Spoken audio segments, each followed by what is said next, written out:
Hey everybody. Hey. I am so sorry I am late, guys. I was knocked out. I went to take a nap and I fell asleep and somebody had to call me and wake me up. But guys, could y'all mute yourself for a minute, please? Because I hear somebody has background noise. Somebody has an echo going on. Thank you. All right, welcome to Infamous Sylvia. We're doing the reenactment of what's happening at the court for Mr. Robert Sylvester Kelly. The date that we're reenacting right now is August 30th. August 30th. Here we have our lovely actors, and we're getting ready to begin. Let's start, everybody.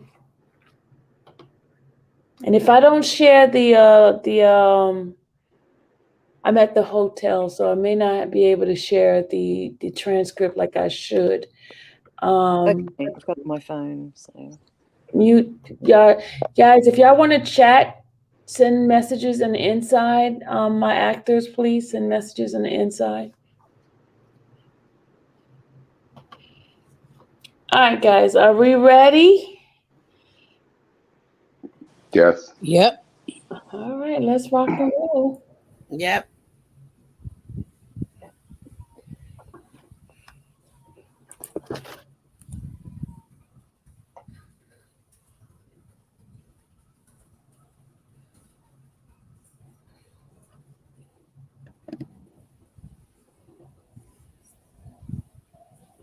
All right, and we can go ahead. I'll go ahead and pick up the transcript.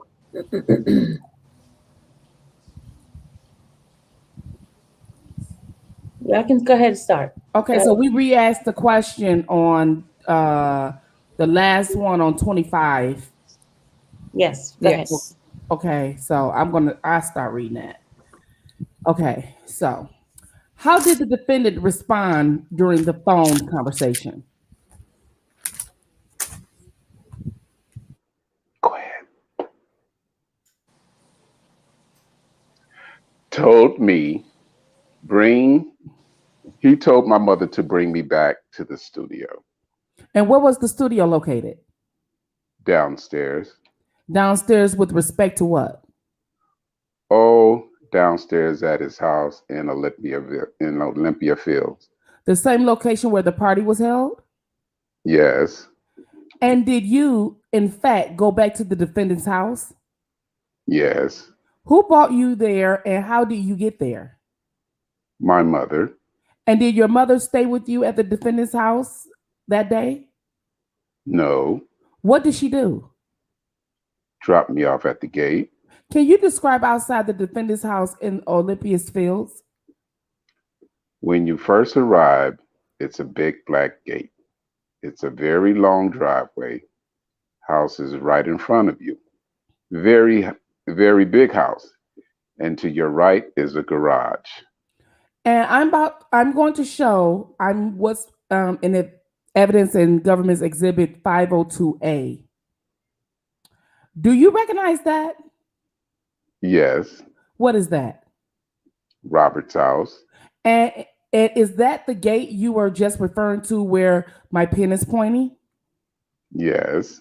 And I'm going to show 502C. Do you recognize that? Yes. What is that? Robert's house. Just to be clear, is this the house that you went to for both parties and the second time when your mother dropped you off? Yes. When you went to the defendant's house that second time, how were you able to get through the gate? Security at the gate. Do you recall who was present serving as security? Yes. Her name was Candy. I'm showing what is in evidence as Government Exhibit 22. Do you recognize Government Exhibit 22? Yes. Who is that? Candy. And is that the Candy who helped you through the gate that day? Yes. And what happened after your mom dropped you off at the studio? I had got to the studio.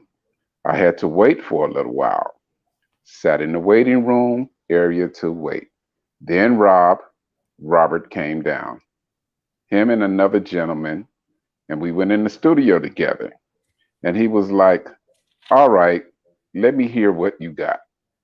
At that time, I had it was like a little cassette tape with the instrumental on it already. Instrumental, it had the instrumental on the tape.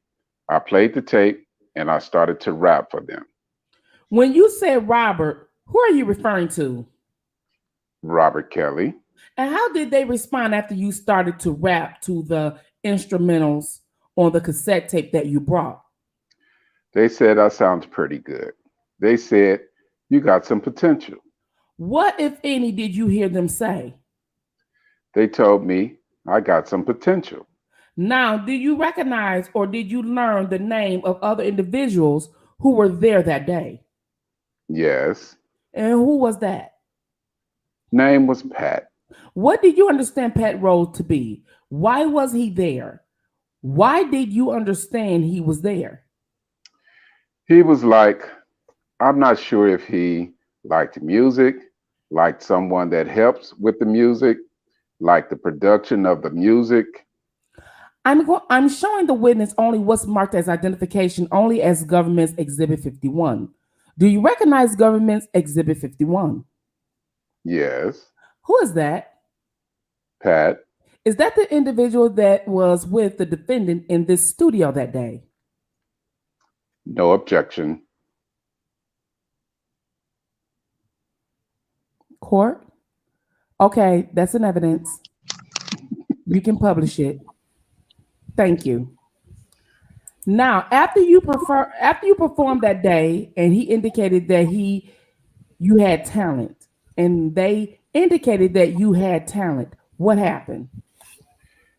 He had left out for a while. He said he had something else to do.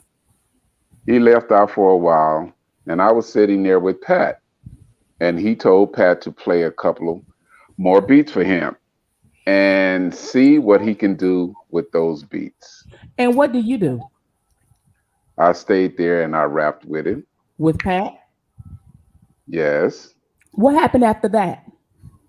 After about an hour or so, Rob came back and asked, how did it go? And Pat told him that he believed I got some talent and you should give him a shot. And what happened next? Rob invited me to come back the next day. He said, "Come back tomorrow. We'll work on some stuff. We'll work on some more stuff." Did you in fact come back the next day? Yes. And where did you go? To the studio again. And this was the studio at the defendant's house in Olympia Fields? Yes. And what happened when you went back the next day? They put me in like another room in the studio downstairs. In the studio area they played, and they had a beat already selected for me that they told me to write to, and that they were going to put me into the studio to record it. Now, you said they put you in a room. Who are you referring to when you say they? Rob told his engineers to put me in a room and play the track for me and let me write to it. And what did you do then?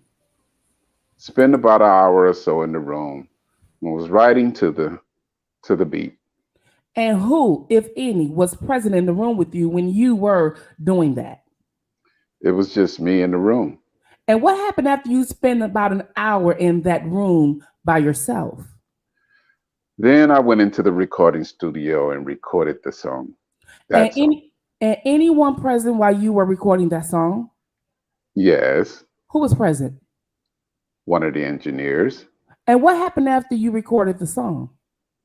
After I recorded it, maybe a little while later, maybe 30, 40 minutes, not sure. It was a little while after. Then Rob came downstairs. He let the song play for only 5 seconds and said he didn't like it. And when you said he let the song play for only 5 seconds, what song were you referring to? The one I had just recorded. And who was the he who let you the song play for only 5 seconds? Robert Kelly. And he said he didn't like it. Is that correct? Correct. And what did you do after the defendant said he didn't? Oh, by the way, the 5 seconds that he had played the song, what part was played during those 5 seconds? Just the beat. Did it feature your actual performance on there? We didn't get to that part yet. What happened after the defendant told you he didn't like it? He told me that I should go back in there and put more effort into it. He was king of R&B, so I needed to put more effort into it. And what did you do? I felt kind of discouraged, so I just went in there and just said anything, and I felt. Where did you leave? You say, where did I leave? You said you left. Where did? I left the studio. And how old were you when you went to the defendant's studio those first 2 times? 17. Of course. Did you see the defendant again after that? Yes. Where did you next see the defendant? At the gym. What gym did you see the defendant? What gym did you see him at? Markham Field House. And what was the Markham Field House? The basketball court. And where was the Markham Field House in relation to the McDonald's that you worked? The one in Markham? Around the corner. How did you end up seeing the defendant at those basketball court and that basketball court in the Markham Field House? Because the last time I was in the studio, Junebug, one of his assistants, told me that I can get in contact with Rob. Just call him. So I had called Junebug, and he informed me that they were playing basketball. And where were you to invite the basketball game? Yes. I'm sorry. I'm showing what is in evidence as Government Exhibit 523A. Do you recognize what's shown in 523A? Yes. What is that? Markham Field House. And that's the outside of the field house? Yes. I'm showing what is in evidence as 523C. What do you recognize 523C? Do you recognize 523C? I'm sorry. Yes. What is that? Markham Field House. And is that where you next saw the defendant after those 2 times at the defendant's studio? Yes. And I'm showing you now what is in evidence Government Exhibit 4. Do you recognize who is shown in Government Exhibit 4? Yes. Who is that? Junebug. And is that the individual that you contacted who invited you to the basketball court? Yes. Now, the first time you went to the Macron Sales house, did you play basketball that day? No. What did you do instead? Stayed and watched.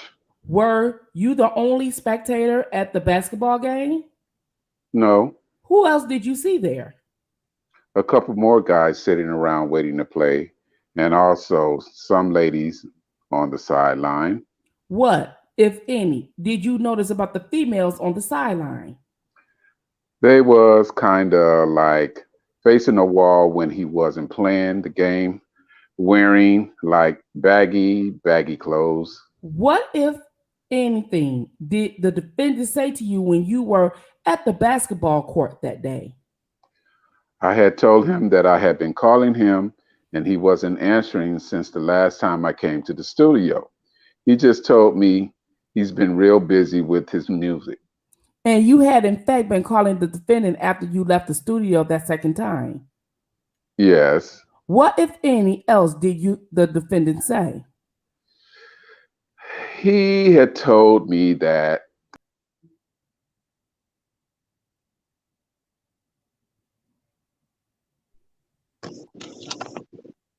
You want me to go? Yeah, I'm sorry, guys. His Wi-Fi, something's wrong with it. Go ahead, take over. He had told me that call him earlier on in that week. Maybe we could hook up. Yes. Okay, so 17. And why had you been calling the defendant? Because I still was interested in doing music. Did you, after seeing the defendant at the basketball court in Macron, did you in fact call him again? Yes. And were you able to get in touch with him? Yes. And what happened when you got in touch with him? He told me to come into the studio the next day. The one in Olympia Fields? Yes. Do you remember how you got to the defendant's house that day? That day I had drove. I had just got a car. And And what what? did, Oh, okay, go yeah. ahead. No, And, I had just got a car. and what did you do when you drove up to the defendant's house? This day was a little different. Security guard was not at the gate. How did you get through the gate? I called Rob. He opened the gate for me. He was at the end of the driveway. And where did you take your car?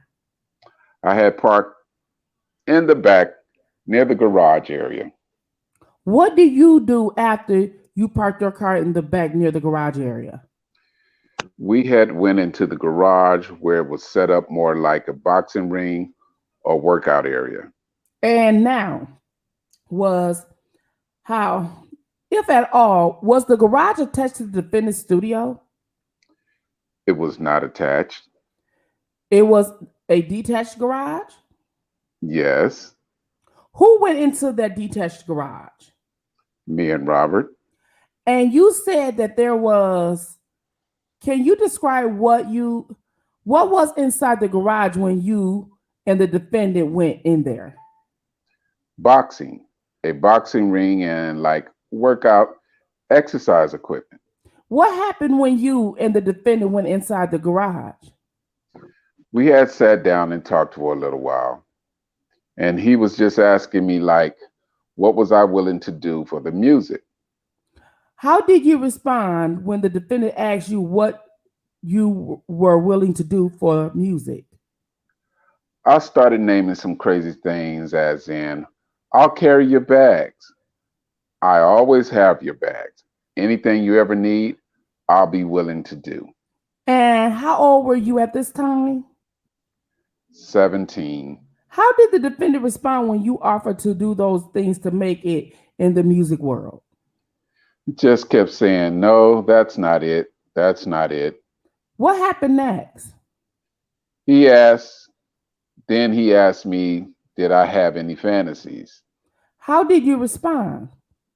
I said, yeah, I got fantasies. Did you tell the defendant what those fantasies were? Yes. What did you say? I told him I had fantasies of maybe having 2 or 3 girls at one time.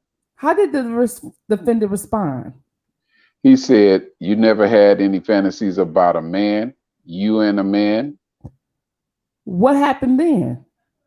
I kept saying no, but he was crawling down on his knees to proceed to give me oral sex. Who did that? Robert Kelly.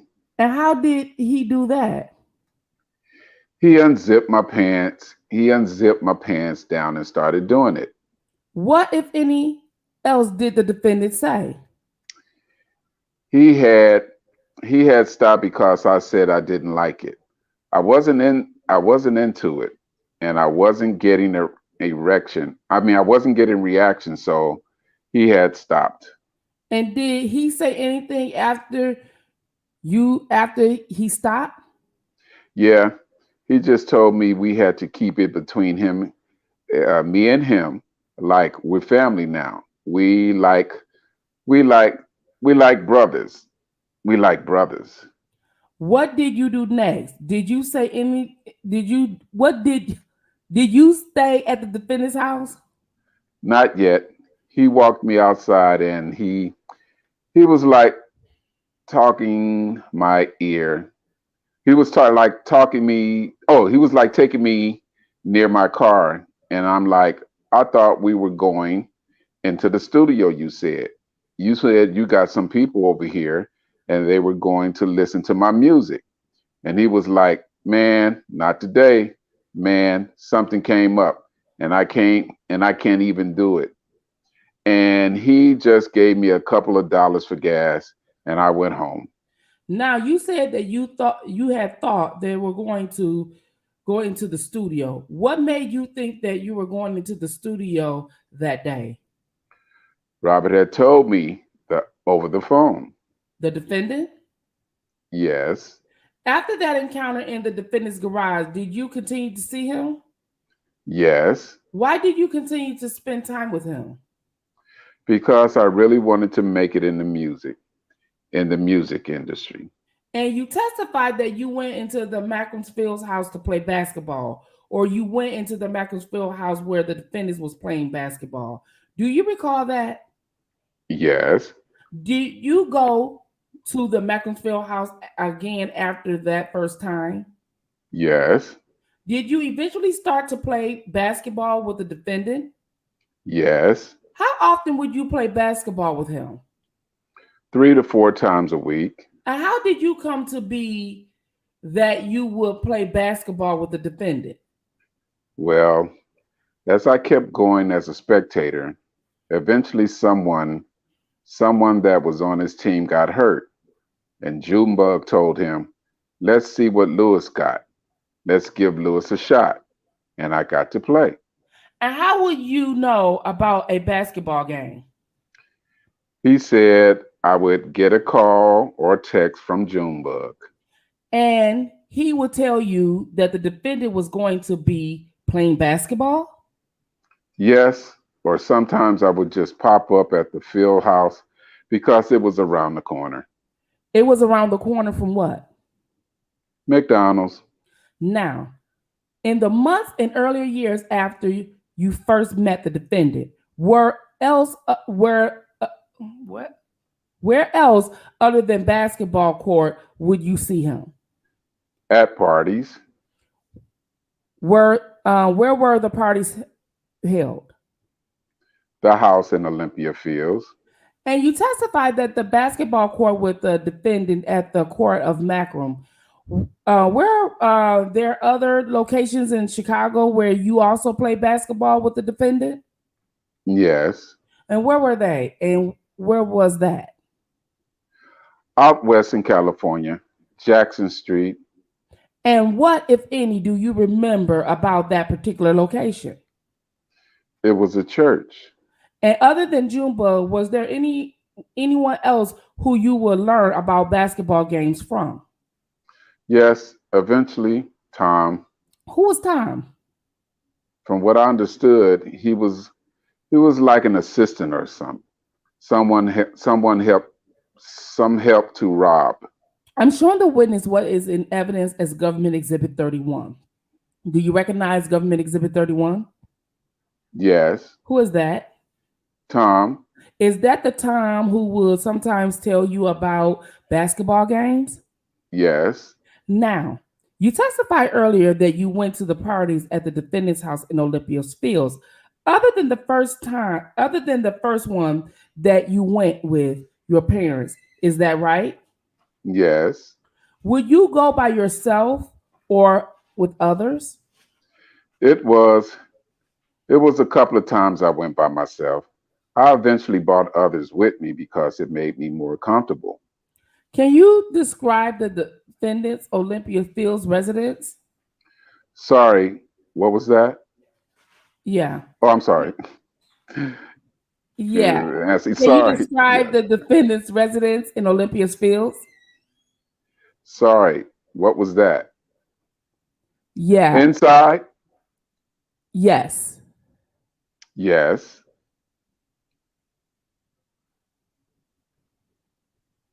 It's on you still. Oh, I'm sorry. Yes. When you first walked in the door, straight ahead is a big living room area where it looked like more like a club. It has a stage to your right, and then on your left-hand side, there's a huge kitchen, a very big kitchen. And then if you keep going down the hall, he has a shark, like a shark tank in the wall with fishes and sharks in it. And then as you go down further, there's another bar area, and off the bar area, there's a swimming pool area that looked more like a rainforest. And the swimming pool area, is that an inside swimming pool or an outside swimming pool? Indoor. And you testified about a bar area. What, if any, was that bar area called? The 5-star. Can you describe the defendant's studio at Olympia's Fields? Did you say studio? Yes. Yes. Couple pianos in there. It's like a basic studio. I mean, very big studio. And how do you get into the studio? I would always go through the back way area. And there's a lot of stairs that lead you downstairs to the basement. While you were still in high school, your senior year of high school, were you bringing friends to the defendant's house, the defendant's parties at Olympia's Field at the time? Yes. And did your friends include both males and females? Yes. I'm sure the witness only what's marked as identification government's exhibit 67. Do you recognize what's shown in 67? Yes. Who is that? A Keelan. Is that the individual that you brought to the defendant's house while you were in high school? Yes. Government offers 67. No objection. That's in evidence. Do you want to display it? Yes. We can publish it. Thank you. I'm showing the witness only what's marked as identification as government exhibit 91. Do you recognize government exhibit 91? Yes. And who is that? Just the first name, please. Kendra. And was Kendra one of the individuals who you brought to the defendant's party while you were still in high school? Yes. The government offers government exhibit 91. No objection. That will be in evidence. You can display it publicly. Yes. Okay. Do you know who's Kendra's last name without saying it? Yes. I'm showing the witness only what's marked as for identification as 91A. Is the name written, first of all, is the photograph shown in 91A the same photograph that I showed you in 91? Yes. And is this the name under the photograph, the first and the true first and last name of Kendra? Yes. The government offers 91A. No objection. All right. That will be in evidence. Jury only. Jury only, please. And now you testified that you also brought male friends to the defendant's house while you were in high school. Is that correct? Yes. I'm showing what is in evidence as government exhibit 68. Do you recognize who is shown in government exhibit 68 without saying the first or last name? Yes. Is that the one of the males you brought to the defendant's house while you were still in high school? Yes. And I'm showing, well, do you know the truth without saying it? Do you know the first and last name of the individual shown in government exhibit 68? Yes. And what is the age difference between you and the individual shown in 68? 1 year. Is the individual in government 68 younger or older than you? Younger. He 1 year younger than you? Yes. Where did the individual in 68 go to high school? Same school, Hillcrest. And when you were a senior, was he a junior at Hillcrest? Yes. I'm showing the witness only what's marked as identification as government exhibit 68. In government exhibit 68, is that the same photograph that you just saw in government exhibit 68? Yes. Yes. And underneath the photo, is that the true first and last name of the individual shown in 68 and now in 68A? Yes. The government offers 68A. No objection. And that will be jury only. Yes, please. Now, do you recall some of the occasions in high school when you brought some of your friends to the defendant's house? Yes. There was a couple, but the one that mostly stuck out to me was the day I graduated from high school. And approximately when did you graduate from high school? May 2007. And what happened at that particular party? What was it for? It was for his album release party. Do you remember which album? Yes. Which album? What album? Double Up. And where was the party held? In his house in Olympia Field. And did you bring friends to that particular party? Yes. And amongst the friends that you brought to the defendant's double up party on your graduation day, did you include the individual shown in Government Exhibit 68, which is in evidence? Yes. And also the individual shown in Government Exhibit 91, who you identified as Kendra? Yes.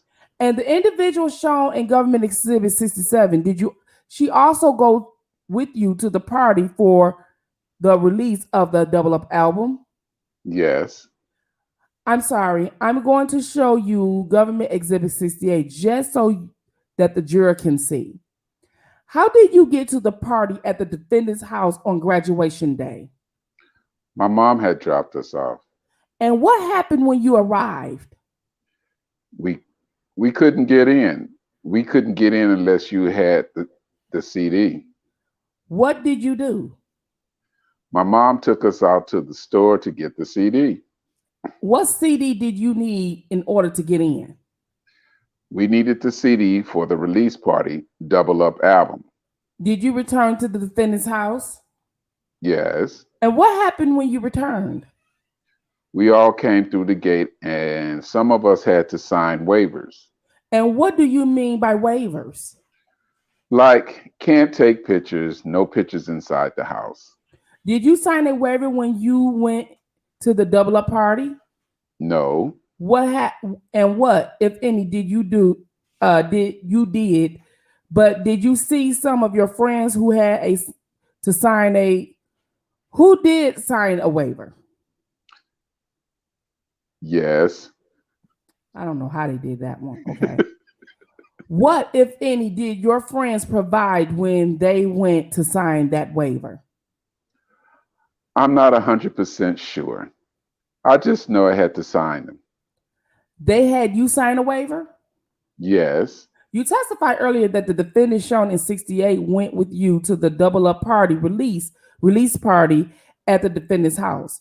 Was that the only party that you bought the defendant shown in 68 to? No. Were there additional parties? Yes. What, if any, did the defendant say about the individual shown in Government Exhibit 68? One day we had a conversation on the phone. He was telling me, he asked me who he was, and I just told him that was my friend. And then he told me, he's pretty funny, man. Just keep bringing him with you. He's a funny dude. And in those earlier years, when you first met the defendant in or around 2006 and 7, what, if any, interactions did you see the defendant have with individuals shown in Government Exhibit 68? I just remember us going to a party and him coming back to me. It was like anytime we come to the party, it's common courtesy to greet those in the house, whose house it is. So we just got up to him and greet him. And this one time he came back after greeting him. We came back after greeting him and told me he gave him a piece of paper. And when you say that it's common courtesy to greet him, who is the him in that sentence? Robert. And you said that at some point he came back. Were you talking about the he in that sentence? Is that the individual shown in 68 or the defendant? He came back. That's shown on the screen. And what, if any, did he show you? He showed me he had a piece of paper in his hand. What was the piece of paper? His phone number. Whose phone number? Robert. The defendant's? Yes. After that initial time in the defendant's garage where the defendant gave you oral sex, did you continue to have sexual encounters with the defendant? Yes. Were any other sexual encounters recorded? Yes. How? You know, on a camcorder, tripod, or an iPad. And when did you say, and when you say on a tripod, what do you mean? Basically, a tripod holds the camera up. What, there was like a camcorder on top of the tripod? Yes. And on other occasions, did you say the defendant also used an iPad? Yes. How were you able to see that those sexual encounters were recorded? He would set the camera up. The defendant? Yes. And were you able to see what was recording? I can't see what's recording, but I know where the camera is angled to. And was the camera angled towards you and the defendant engaging in sexual encounter? Objection. Leading. That's right. Court. Overruled. Overruled. Yes. What, if any, did the defendant ask you to call him? Daddy. What was that? Daddy. How, if at all, would the defendant characterize your relationship with him? As our relationship got stronger, he would call me more like a brother. I was his little brother. And at that point, did your sexual encounters with the defendant include anyone other than you and the defendant? Yes. Do you remember the first time that it included someone else other than you and the defendant? Yes. And where were you when this happened? At the same place in the boxing ring area of the house. In the detached garage? Yes. What happened? We had came into the garage area, and then he snapped his fingers 3 times, and a young lady came from under the ring. And when you said he had came into the garage area, who was the we? Me and Robert. And who snapped his fingers 3 times? Robert. And you said that a young lady came from underneath something. Is that right? Yes. Where did you first see that young lady? Where did she come from? From under the boxing ring. What happened after the defendant snapped his fingers 3 times and the young lady came from under the boxing ring? She came out. He told her to come here.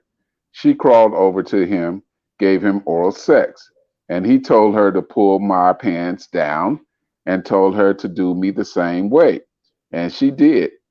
And she did him. What happened? Then she went ahead and did it. She gave you oral sex? Yes. Did you hear the defendant say anything else to that young lady that day? Yeah, he was telling her to say shit. He was telling her to say like me, to say my name.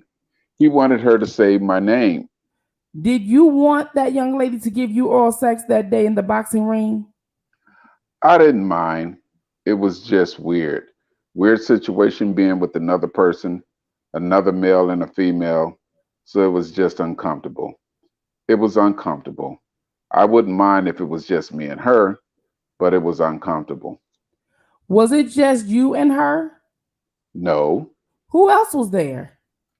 Me and Robert. Can you describe the young lady who gave you oral sex after the defendant snapped his fingers 3 times?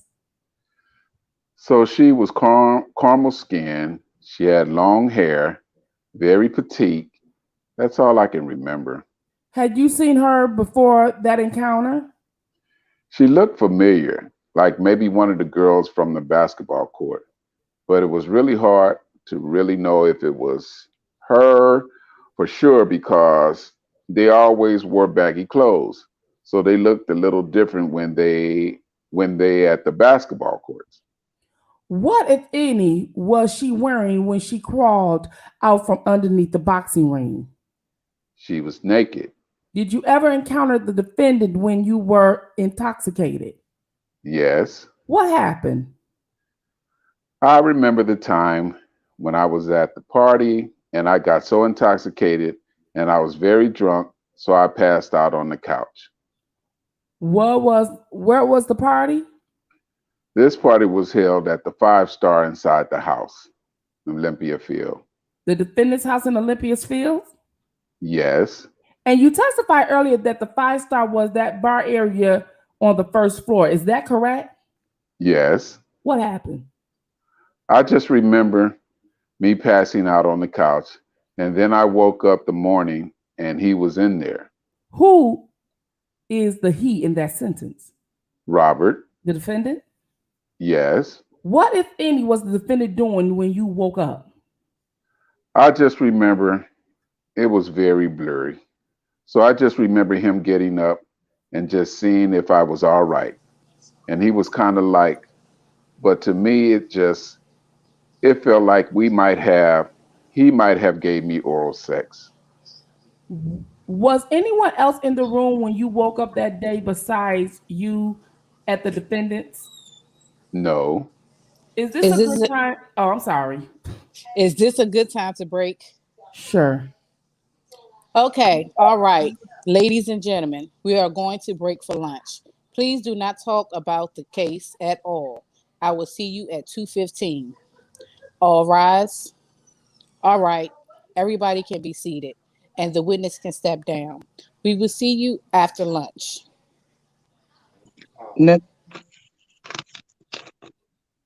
Anything before we break for lunch? Nothing from us, Your Honor. No. Okay, Your Honor. see you. Okay, see you at 2:15.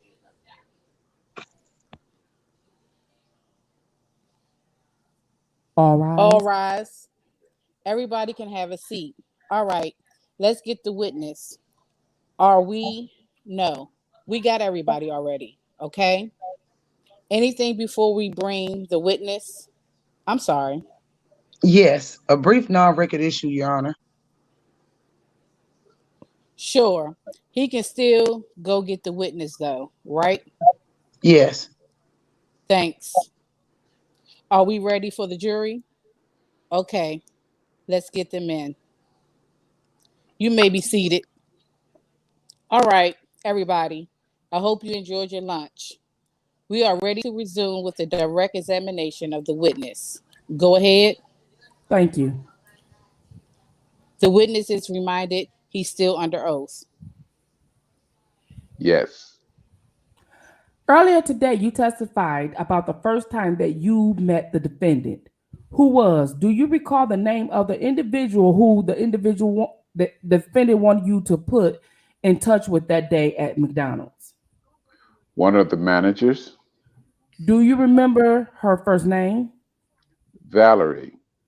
And how, if at all, did Valerie respond when you told Valerie that the defendant wanted to meet her and talk to her? She really didn't know who he was. Before we broke, you testified about a time when you were at the defendant's house and you were intoxicated. Do you recall which room you were in when you woke up and saw the defendant? It was another room off from the studio. Okay. And what, if any, do you recall happening when or seeing when you woke up? I just remember him leaving when I woke up. And what, if any, made you believe that something sexual had happened between you and the defendant that day?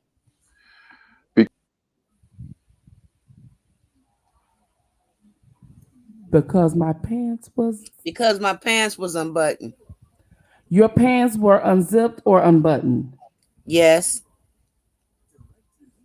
And to your knowledge, had they been unbuttoned before? No.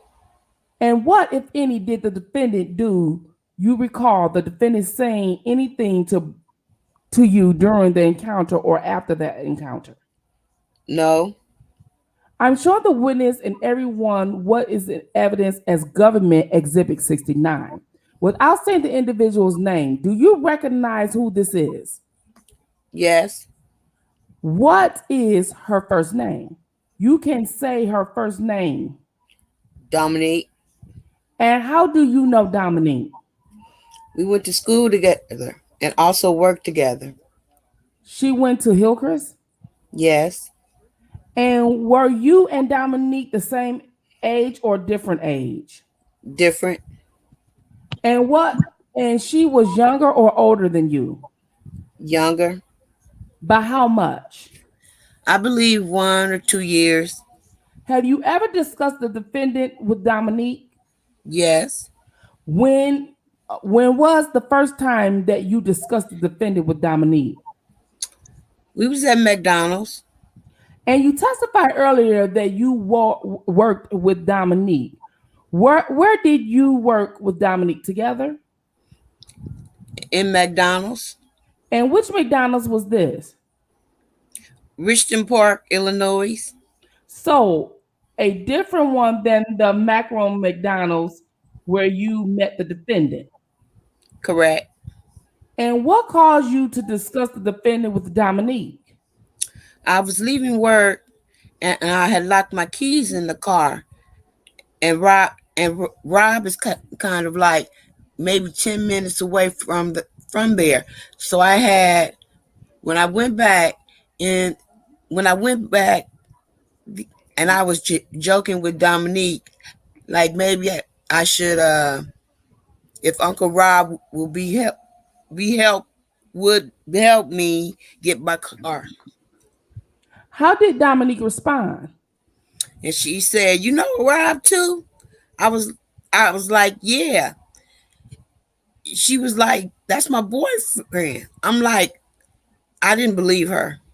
What, if any, did she do or say after that? She showed me a tattoo behind her ear. And what was on that tattoo? It was Rob's initial. And what happened after that? She said she can call him and get him to help me get my car. And did she in fact then call the defendant? Yes. And were you able to hear the conversation? No. What, if any, what happened after the conversation? She just told me that he told her to hang up. Meanwhile, she got off the phone with him. Do not talk to me. Stay away from me. Did you continue to, I think he's back now anyway. Mm-hmm. Did you continue to associate with Dominique after that, after the defendant told her not to speak with you? Yes. And to your knowledge, did the defendant ever learn that you continue to speak with Dominique? Hearsay objection. Oh. Are you objecting? I hear you're not that good. Wait a minute, I was on 25. Y'all skipped. Yeah, I was one. That's why I was wondering if somebody skipped. Yeah. How did you learn that the defendant learned that you were still talking to Dominique? Now hearsay objection. Hearsay objection. Are you objecting? I hear you not that good. Yes, I am. Well, from whom did you hear it? I'm sorry. What was that? What was the question? Did you ever have? How did you learn that the defendant found out that you continue to associate with the Dominique? If that's a conversation for someone other than the defendant, I will sustain the objection. You saying how? Did you speak to the defendant about it? Did you speak to Mr. Kelly about it? Yes. All right. Is that okay? What happened? Well, you want to know how he first found out, or did you overhear a conversation between the defendant and Dominique? Yes. And where were you when this conversation took place? She was on the phone. We was on the phone. He and Dominique was on the phone. And at some point, did you hear the defendant during the conversation? Yes. And what did you hear the defendant say? He said, "Who you on the phone with?" And then he just dropped the phone and he got on the phone. And did you say he and did no? And what did he say to you? He said, he kept saying hello, hello, and I just hung up. And this conversation, this phone call, this telephone call, where you were speaking with Dominique and the defendant got on the phone, was this before or after you met the defendant at the drive-thru at the Macro McDonald's? After. Was it several years after? Yes. And when you spoke with Dominique that day, were you calling from your phone number? Yes. And how, if at all, did your relationship with the defendant change after that telephone conversation? He really didn't want nothing to do with me. The defendant stopped having anything to do with you or didn't want anything to do with you. Is that what you said? Yes. I want to direct your attention to October of 2011. What, if anything, happened then? I'm not sure. What's your question? Were you arrested in October of 2011? Yes. What were you arrested for? Robbery. Did you in fact commit the robbery? Yes. Did you resolve your case? Plea deal. You pled guilty? Yes. And do you recall what your sentence was? 5 years probation. And were you the only one charged with that particular robbery, or there are other people charged with that robbery? Others. I'm showing what is in evidence as Government's Exhibit 68. Was the individual shown in Government 68 one of the individuals charged with the same robbery? Yes. And after he was charged, was he immediately released on bail or did he remain in jail for a time? He remained in jail for some time. Did you have a conversation with the defendant about individuals shown in Government Exhibit 68? Yes. What was the nature of that conversation? He had asked, have I seen him? And he was asking, he said, we haven't heard from him. He's been trying to get in touch with me. Who asked you if he had seen the individual shown in 68? Robert Kelly. Did you tell the defendant where the individual shown in 68 was? Yes. What, if any, did you say to the defendant? He asked why he still was in there, and I told him because he didn't have bail money. And what happened? Once I told him the certain amount, he just said, oh my God, I don't have it. At some point, did the defendant provide some money for this individual bail? Objection. Sustain, unless you have a conversation with the defendant about it. Yes, I did. Okay, you spoke to Mr. Kelly about this subject, about giving bail money? Yes. All right, go ahead. And what, if any, did the defendant say or do? He did. So he gave me a certain amount that he did have, which was $2,000. The defendant gave you $2,000. Yes. And what did you understand that money was for? For his bail. For the individual shown in Government Exhibit 68? Yeah. And was that $2,000 actually used to pay for the individual in 68's bail? No. What did you do with the money? Kept it. And was the individual shown in 68 released on bail at that point? Yes. And I want to direct your attention to 2018. How would you characterize your relationship with the defendant at that time? I would say we had a good relationship, more of a friendship. And where would you spend time? Did you continue to spend time with the defendant? Yes. Where did you spend time with the defendant in or about 2018? Mostly playing basketball. And will you see him outside the basketball court as well? Yes. Where? Okay. Where would you see him? Either we be at parties, or we'll be at the cigar lounge, or that's mostly it. Or we go out of the town like a bar or somewhere, a club or something. And where did you attend parties with the defendant? In the studio in Chicago. Do you recall the street where the studio was located? Justine. It was located on Justine Street? Yes. Did you come a time when you and the defendant and the individual shown in Government Exhibit 68 were all in the same place together after the defendant was no longer living at Olympia's Fields? Yes. Where was it that the three of you were all together? At the Trump Towers. What was at the Trump Towers when the three of you were there? Sorry, what was that question? Who, if any, lived at the Trump Towers when the three of you were there? Robert Kelly. The defendant? Yes. How did it come to be that the three of you were at the Trump Towers together? He called me and told me that he needed to fix our relationship, me and the individual, and that we needed to be more like, we're like brothers. So we needed to fix their situation. Who had called you and told you that you need to fix the situation? Robert. The defendant? Yes. And what had you testified earlier today before we broke for lunch that you brought the individual shown in Government Exhibit 68 to the defendant's house where you were still in high school, correct? Yeah. And what was your relationship with the individual when you were in high school?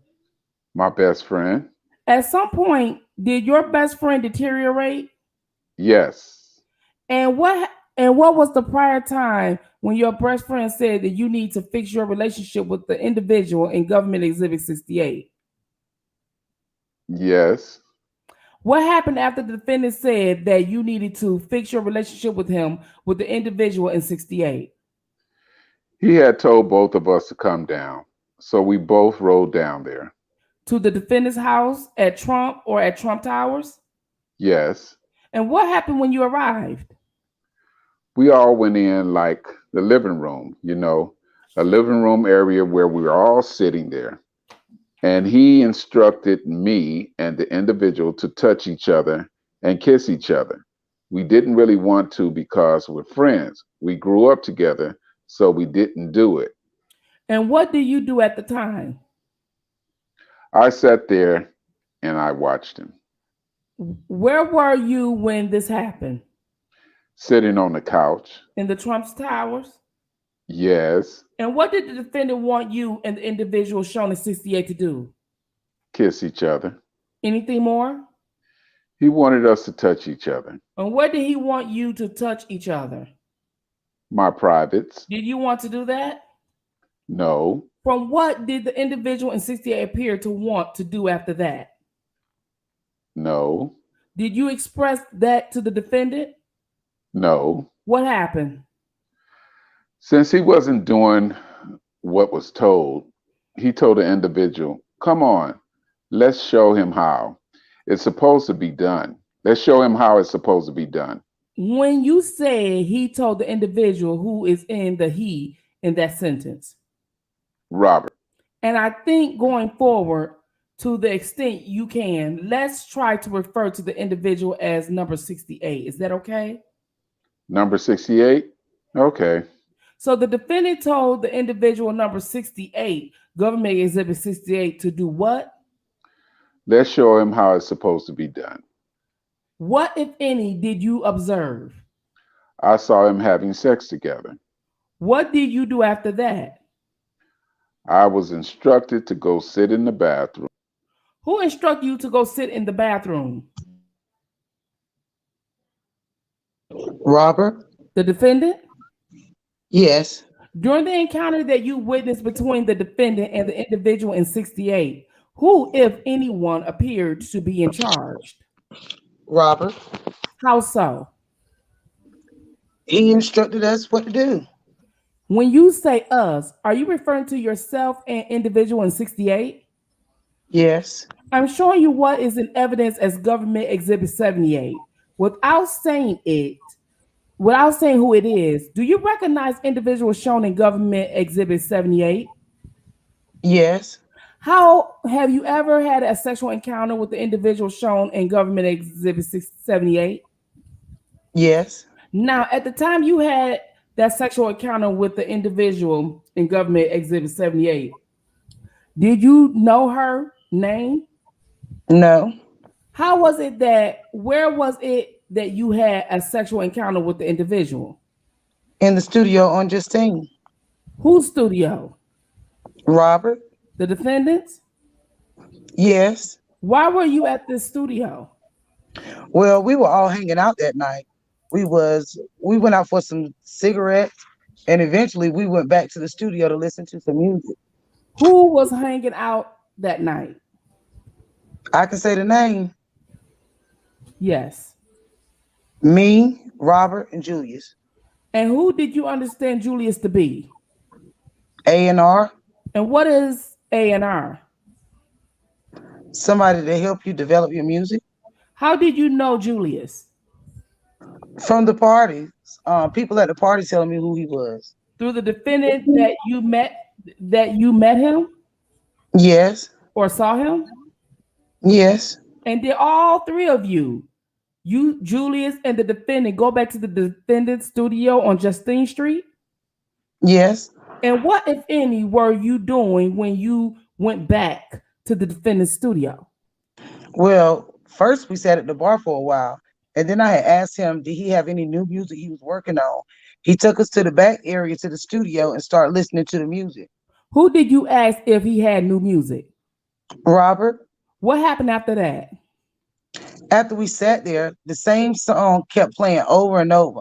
He started to doze off. When he dozed off, I was letting him know that I was leaving for the day. And what was the defendant at this time? He was all sitting on a couch in the studio. Do you remember what room in the studio you were in? From what I'm told, it was the main studio in there. And what, if any, do you remember in the studio? I remember the engineer, all the mixing materials, and the keyboard, everything. You testified a moment ago that he dozed off. Who dozed off? Robert. At the time when the defendant dozed off, where was Julius?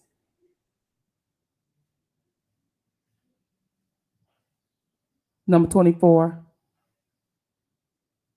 We had 24. He was still sitting on the couch. And I was waiting for him. I woke Rob up and told him I was leaving. He said, okay, you can walk me out. Instead, we went into another room. Who went into another room? Me and Rob. Were Julius at that point? Where was Julius at that point? Can you tell? He still stayed in the studio. And do you remember which room you went into? Like another room, like right next door to the studio. What happened when you went next door to the studio? He told me he wanted me to have sex with his girlfriend. And how did you describe his girlfriend? Just told me she was a girlfriend. How did you respond? I said, okay. What happened? He had left me in there for a minute, went and got her, brought her back. And then when she got there, he instructed her what to do. And when you say he left you in there for a minute, do you literally mean a minute? No, probably like, I would say maybe like 10, 15 minutes. When he returned, who was with him? The individual. The individual shown in Government Exhibit 78? Yes. Prior to that time, had you seen the individuals, the one shown in Government Exhibit 78? No, just looked maybe familiar from women from the basketball court, but I never seen her like in person, met her. Had the defendant ever introduced you to the woman in 78? No. What happened when the defendant and the woman in Government Exhibit 78 came into the room? He instructed her what to do. What did you hear the defendant say to her? Told her to give me oral sex. How was the individual in 78 dressed when she entered the room? She had on just a t-shirt. And what happened when you came into the room after the defendant told her to give you oral sex? She then gave me oral sex. And where was the defendant when that happened? Standing off into the corner. What, if any, was the defendant doing when that happened? Recording. What was he using to record? The iPad. How were you able to see that? I was sitting down in the chair and she was on her knees. I could see him right there. How could you see the iPad? Oh, I'm sorry. Could you see the iPad? Yes. Could you see what was shown on the iPad? Could I see what was shown? Uh-huh. Could you redirect your question? Sure. Were you able to see what was being recorded on the iPad? No. Why not? His face towards him. And what, if any, did the defendant do or say while the individual shown in 78 was giving you oral sex aside from the recording? What was he saying? Uh-huh. Just telling her, call him daddy, call him by his name. And the defendant was telling the individual in 78 to call him who daddy? Me at that moment. During the encounter, who, if any, was giving instructions? Robert. What, if any, did you do while the defendant gave instructions? I just sat there. Did you say anything? No. What, if any, did the individual in Government Exhibit 78 say during the encounter? She just did as she was told. She didn't say nothing except call me by my name and call me daddy. To be clear, I don't want you to say your name, but did the defendant use your real name when he told her to call you by your name? Yes. How did you respond when the individual in Government Exhibit 78 was giving you oral sex with the defendant in the room? How did I react? Yes. I was just sitting there. I really couldn't get really excited because it was just an uncomfortable situation. What made it uncomfortable? Because Robert was just standing there. The defendant? Yeah. Did you want the individual shown in Government Exhibit 78 to be giving you oral sex in front of the defendant? No. What, if any, did you, the defendant, say? He seen I wasn't getting excited for what was going on. He was like, I'm confused. I don't know what you want. I don't want if you want a man. I don't know if you want a man or a woman. Just to be clear for the record, when you say that you weren't getting excited, do you mean you weren't sexually responding to what was happening? Yes. Terry. Leading. Overruled. During the time that you spent with the defendant at his home or at his studio, and by the way, before I ask that question, you testified earlier about the studio at Olympia Fields and also about the studio on Justine Street. Have you visited any other studios at the defendant used? Yes. Where were those? On Ohio Street. Do you recall when you say Ohio Street, in what city? Chicago, Illinois. Do you recall when the defendant was using the studio on Ohio Street? I'm not sure the dates or the year. I know it was in between Olympia Fields and Justine. So it was after this time in Olympia Fields and before his time in the studio on Justine Street? Correct. During the time that you spent with the defendant at his house or at the studio, have you ever taken anything from him?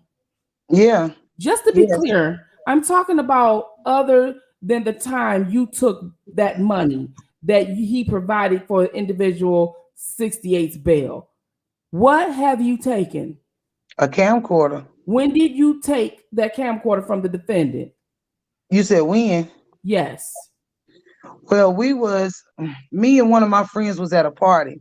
Most of the time, you got to wait around before you get to the party sometimes. So there was a camcorder sitting on a desk with a runner. And I asked the runner about it. He had said he thinks it was somebody that left it there from a party. It was there for some days, so I took it. And when you say runner, who are you referring to? What do you mean by a runner? Someone who works for Rob. Where is this happened? The house in Olympia Fields. What, if any, did you do with that camcorder? I took it home and watched it. And what was on the camcorder? It was just him rehearsing. The defendants rehearsing? Yeah. And what happened to that camcorder? Later on, my friend had called me and told me to give it back. The individual who you called, it was the individual shown in Government Exhibit 68, which I'm putting on the screen. Yes. What did you do with the camcorder at the time? I gave it to him. He took it back. You gave it to this individual? Yes. In 68 for the record? Yes. Aside from that camcorder, was there anything else that you took from the defendant or the defendant's residence? No. Do you remember the last time that you saw the defendant in person? Yes. Prior to today? Yes. Where did you last see the defendant in person? At Trump Tower. And where was the defendant living at that time? At the Trump Towers. What led you to see the defendant at the Trump Towers? Well, he told me he needed to talk to me. Do you remember approximately when this happened and when you last saw him? Not sure of the date.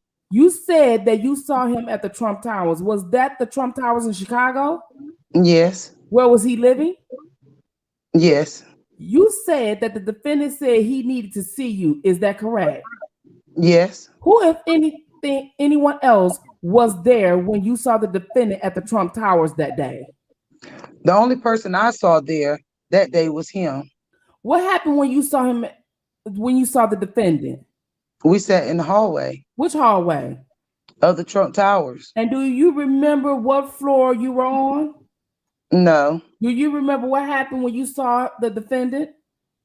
Well, he came to the door. He came out, said we need to talk. He had a notepad and a pen. And were you were you meeting with the defendant inside the apartment at the Trump Towers outside? No, outside in the hallway. Okay, in the hallway outside of the apartment. Is that correct? Correct. You testified he came out with that what? A notepad and a pen. What did he say to you? He told me, he said he needed me to write this letter to protect me and him. How did you respond? I said, okay. Did the defendant tell you what you wanted to write in it, this letter? Yes. Did you, in fact, write the letter? Yes. How did you write it? How did I write it? Uh-huh. He gave me the notepad and I wrote the letter. A handwritten letter? Yes. And whose idea was this content in the letter? He told me word for word what to say. And what did he tell you what to write? Well, he told me that some people were trying to contact me and pay me off because they say we was having a homosexual relationship. And so what did he want you to say about that? That's what he wanted me to write in the letter, that some people was calling me to contact me, to pay me, to say we was having a sexual relationship. Did you indicate in the letter whether you were or were not having a sexual relationship with the defendant? No. At the time, had anyone contact you? Had anyone contact you about a sexual relationship with the defendant? No. Had anyone paid you any money? No. In regard to a sexual relationship with the defendant? No. So, was the content in the letter that you wrote true? No. You testified that the defendant told you it was for his protection. Is that correct? Yes. What did you understand the defendant to mean by that? Well, I thought it was something that will protect us. So what happened in the past would never come to light. And what do you mean what happened in the past? The sexual encounters that we had. Aside telling the government in prior meetings and your lawyer and today in the courtroom, have you told anyone about that letter? No. Well, yes, I did. I did. Do you remember who you told without saying the name? Number 68. The individual shown in number 68. Yes. Do you remember when you told this individual in number 68 about the letter? I think we was out. We went to the mall or something like that. I had just told him that I had to write a letter, and he told me he had to write the same letter. I want to switch gears for a moment. Who did you live with during high school? My mom and stepfather. And what, if any, relationship did you have with your biological father when you were in high school? Somewhat relationship. Would you spend time with him? Yes. When would you spend time with him? Mostly on the weekends. Without saying it, do you remember your home telephone number at your mom's house when you were growing up? Yes. Did you provide that phone number to the government? Yes. Do you still have that number today? Yes. I'm showing the witness only what's marked in identification as Government Exhibit 939. Do you recognize what is shown in Government Exhibit 939? Yes. What is that? My parents' phone number. Is that the phone number for your mother and stepfather when you were in high school? Yes. The government offers 939. My only objection is the relevance, Your Honor. Overruled. Jury only. Yes, jury only. Admitted into evidence. Jury only. Do you remember the telephone number of your biological father's house when you were in high school? Yes. Did you provide that telephone number to the government? Yes. I'm showing you what's marked as identification as Government Exhibit 953A. Witness only, do you recognize Government Exhibit 953A? Yes. What is that? My father's phone number. The government offers 953A. Same objection. The objection is overruled. Is this jury only? Yes, please. It's admitted into evidence. And finally, are you aware of or was your biological father remarried when you were in high school? Yes. And are you aware of her telephone number when you were in high school? Yes. Did you provide the phone number to the government? Yes. Government shown the witness only what's marked as identification 953D. Do you recognize what is shown in 953D? Yes. What is that? My stepmother's phone number. And when you say your stepmother's, are you referring to your biological father's then wife? Yes. This is where you would spend weekends in high school at their house. Yes. The government offers 953D. Same objection. Yes, Your Honor. The objection is overruled. Jury only. It's in evidence. Since 2007 or 2006, when you first met the defendant, how regularly did you speak with the defendant over the telephone when you were speaking in terms with him? A lot. Did he have the same phone number during the 15-year period and multiple phone numbers? Multiple. Do you recall any of his telephone numbers? Yes. How many? I remember one specifically. And do you remember when you had this particular phone number? No. What was your telephone? What was the telephone number? I could say it. Yes. 630-220-1166. Over the years that you spent time with the defendant, what, if any, did you see the defendant carry with him? Mostly a backpack. Did you ever have the opportunity to see what was inside the backpack? I don't know everything that was in there, but for most part, I seen an iPad and money come out of it. And when would you see an iPad come out the backpack? At the gym or when the encounter is about to happen.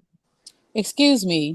Did you say it was 630-220-1166? Yes, ma'am. Sorry about that. Who did you see talking out? Who do you see taking out an iPad from the backpack? Robert. The defendant? Yes. Did there come a time that you offer money to a potential witness of the government's case against the defendant here? Yes. Did you learn that at the time you offer money to the potential witness, the witness was cooperating with the government and was recording your conversation? Yes. What did you offer that potential witness money to do? To not cooperate. With the government? Yes. Did there come a time when you were arrested and charged with a crime in federal court? Yes. What were you charged with? Bribery. Just to be clear, as the defendant involved in any way with that offer to pay money to a potential witness? No. Whose idea was it? Mine. You testified that you were charged with bribery. Was it bribery of that potential witness who just testified about? I'm sorry, what was that? You testified that you were charged with bribery. Were you charged with bribing that potential witness? Yes. How did you resolve that case? I pled guilty. What crime did you plead guilty to? Attempted bribery. What is the maximum sentence that you face? 15 years. You testified that you pled guilty to attempt bribery. What, if any, type of agreement did you have with the government? Just a cooperation deal. What are your obligations under that cooperation deal? To be truthful and honest to the government.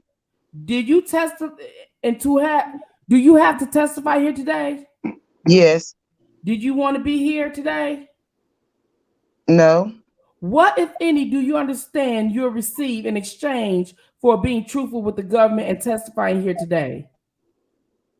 A letter. What is in the letter? Basically letting the judge know everything I've done up to this point. Who writes that letter? The government. In that letter, does the government recommend a particular sentence to the judge who will sentence you today? Who will sentence you? No. As you sit here today, do you know what your sentence will be? No. You testified earlier that when you first met with the defendant, you wanted him to help you with your musical exploration. Is that right? Yes. Do you still hope to make it in the music world? Yes. What, if any, over the past 15 years that you know that the defendant did help you with your musical ambition? Nothing. How, if at all, do you believe that your testimony today will affect your ability to make it in the music industry? Oh, it will affect it. How so? My reputation. In a good way or a bad way? In a bad way. One moment. Nothing further. All right. Is that this man back? Yeah, I am, but I don't. It keeps going out, so someone can go on and fill that part in because I don't want it to drop out. Okay. Y'all want me to be candid? We got through this pretty quick. Yeah, I can be candid this time. I can be. You've been talking too much, Spitfire. Yes. Go on, be candid. She got them character parts down pat. Go on, be candid, babe. Okay. Well, who gonna be him? The So witness. y'all don't want me to read, huh? Yeah, where you Yeah, anybody can read. Who's that? Who's saying it? Okay, guys, can we start reading? Because people are in there waiting for us. Sylvia, you was asleep. We No, got I wasn't. past this so quick. Go on, read y'all. I'm out. All right. So you testified and told us that you're here today under a cooperation agreement. Okay. Yes, sir. When was it that you entered Okay, into the I'll do it. cooperation agreement? I'm sorry, what was that? When did you enter the cooperation agreement? February. February? When did you enter? February. Okay, February. When and what year? 2021. 2021. Did you have proper sessions before entering into the agreement? I'm sorry, what? Did you have meetings with the government before you entered this cooperation agreement? Yes.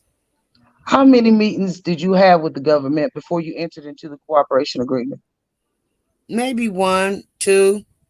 So you have 1 or 2 meetings with the government and they decided to sign you up as a cooperator? Yes. All right. So when you first spoke to the government, you didn't tell them that it was your idea to make this bribery offer, right? Yes, I did.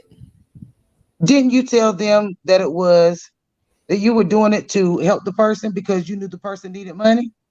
What? Can you say that again? Didn't you tell the government that the reason why you tried bribing this person is that you did it to benefit the person? No. You didn't tell them that you did it to benefit the person because you knew the person would need money. No. You didn't tell them that the person asked for $2 million. Oh, yes, I did.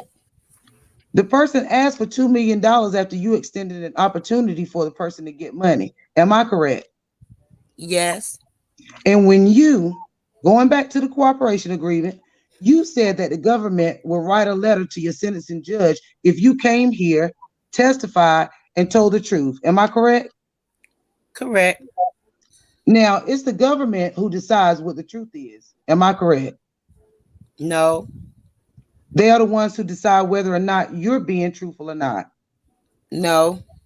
Well, who makes that decision? My statements. The government will only write that letter if you tell the truth, right? Yes. Someone has to evaluate what the truth is, whether or not you're telling the truth, right? Correct. Isn't it the government who makes that determination as to whether or not you're telling the truth? Yes. So you have to tell the truth according to what the government finds to be truthful, right? Say that one more time. You have to tell the truth according to what the government finds to be truthful. Yes. If you don't tell a story that fits the government's version of the truth, you don't get the letter, right? I don't know. Okay, how do you know? I don't know. You haven't gotten a letter yet, right? No. So part of you getting a letter is coming here and testifying. That's one part of it, right? Yes. The second part is that the government has to make a determination as to whether or not they think that you're being truthful. Am I correct? Correct. And then if they think that your testimony fits their version of the truth, then they write a letter. Objection. Sustained. They don't write that letter unless they think that you're telling the truth. Am I correct? Objection. Do you know anything about when they will write the letter? No, I don't. You had a lawyer. Am I correct? Yes, I do. And the lawyer was with you during this process. Am I correct? Correct. The lawyer explained to you that this is all about. Sustained. Don't ask about his communications with his lawyers. I'm not asking about communication. I'm asking about whether or not he, the lawyer, assisted him in getting an understanding of what he was signing. He has a right to counsel. Okay. Well, before you signed an agreement, right? You signed a cooperation agreement. Can I just see the lawyers at the side for just a moment with the court reporter?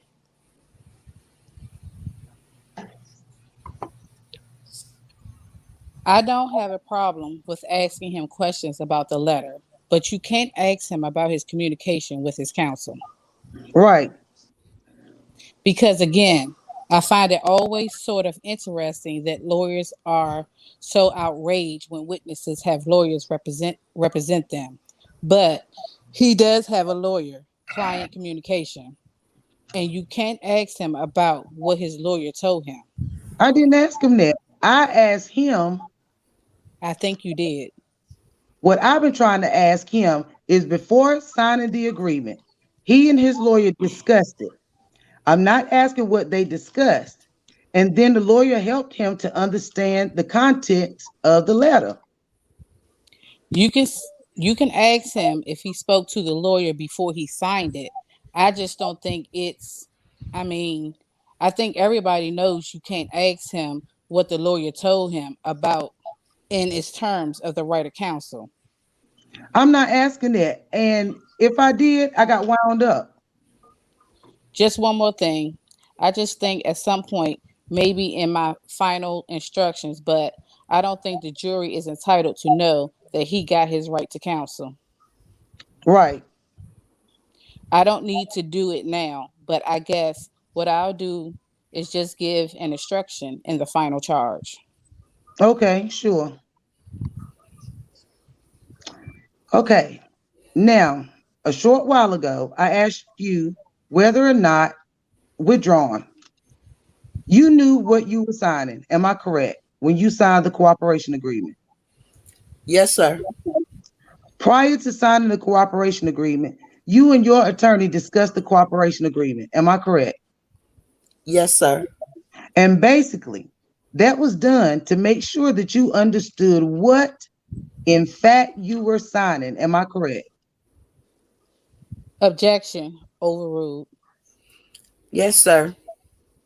And now again, all right, the cooperation agreement gave you certain, there are certain requirements you have to fulfill in order to get that 5. What's, do you know what the letter is called? 5K letter? Yeah, now the 5K letter, that's the letter they send to the judge. Yes, sir. And it's your hope that you don't do any more time in jail, right? Yes. You want all of this to be behind you, am I right? Yes, sir. And you are going to do what's necessary to make sure that happens. Am I correct? I'm going to do the right thing. Oh, the right thing. According to you, the right thing is telling the truth in accordance to what the government finds the truth to be. Am I correct? Objection. Sustained. Now, I asked you a short while ago about what you told the government about why you were seeking to bribe someone. Do you remember me asking that? Yes, sir. And I said, what? I mean, you told the government that you were trying to help this person by bribing them, offering them a bribe. And you told me, no, that was not the case. You answered. That was not the case. Did you tell me that? Not the case. Okay. You told us that you had certain interviews with the government. Yes. Before coming to give testimony here. Yes. Do you recall telling the government? What page are you referring to? Page 3 of 8. Excuse me? 3 of 8. Of what, though? Yeah, I can only tell you 8. 500-8? 500-8. Okay, go ahead. I think you may be, anyway, you told the agent that at the time of the conversation with this person, you were just trying to help the person out and was trying to stop. Well, the first part is you were just trying to help the person. Remember? Remember telling the government that now? Yes.